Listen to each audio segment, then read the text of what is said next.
Assalamualaikum warahmatullahi wabarakatuh. Izin memperkenalkan diri. Perkenalkan, nama saya Miranda, NIM 22112137. Saya dari kelas HTND semester 6.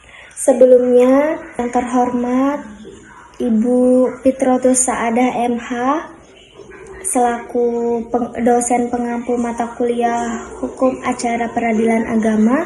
Semoga Ibu selalu diberi kesehatan dan diberi keberkahan oleh Allah Subhanahu wa taala. Amin ya rabbal alamin.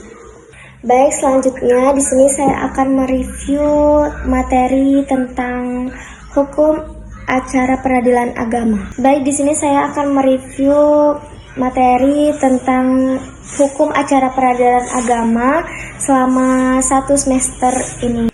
Baik, langsung saja di sini saya akan mereview tentang proses eksekusi di pengadilan agama.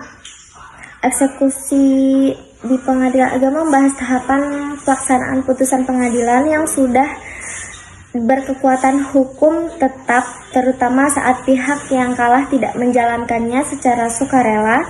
Terdapat 2 jenis eksekusi, yaitu yang pertama eksekusi real seperti pengosongan atau penyerahan, dan eksekusi pembayaran uang atau melalui lelang.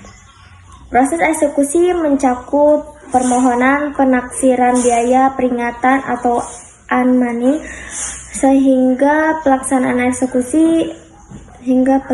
eksekusi. Selanjutnya, upaya hukum di pengadilan agama membahas 2 bentuk untuk upaya hukum, yaitu banding dan kasasi. Banding diajukan ke pengadilan tinggi agama untuk memeriksa ulang putusan pengadilan agama tingkat pertama secara menyeluruh.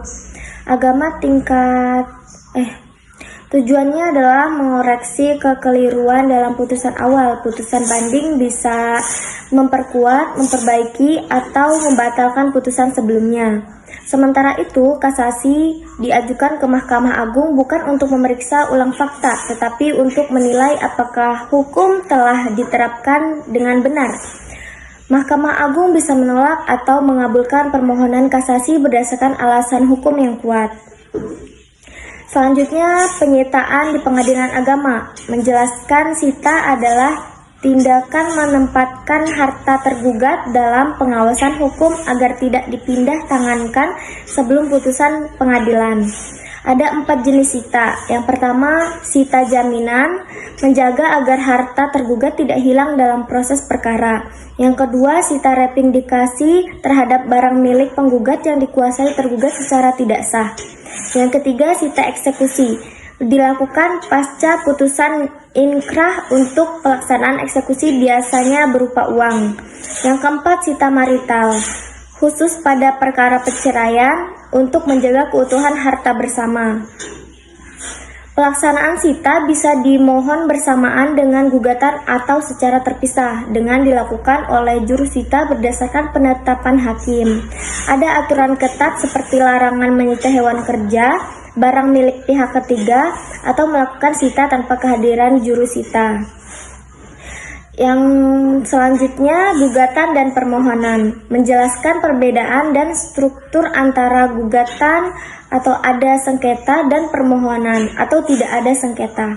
Surat gugatan atau permohonan harus memuat identitas pihak, dasar hukum atau posita, dan tuntutan atau petitum. Ada beberapa bentuk gugatan khusus seperti gugatan provisi atau sementara, dan rekonvensi atau balasan, dan intervensi, yaitu campur tangan pihak ketiga. Terdapat pula gugatan cuma-cuma atau prodeo untuk masyarakat tidak mampu. Perubahan dan pencabutan gugatan diatur dengan ketentuan tertentu. Jika isbat nikah diajukan oleh satu pihak saja, maka permohonan menjadi kontensius dan dapat diajukan banding atau kasasi. Mungkin itu saja, sekian, terima kasih. Maaf bila ada salah kata. Wassalamualaikum warahmatullahi wabarakatuh.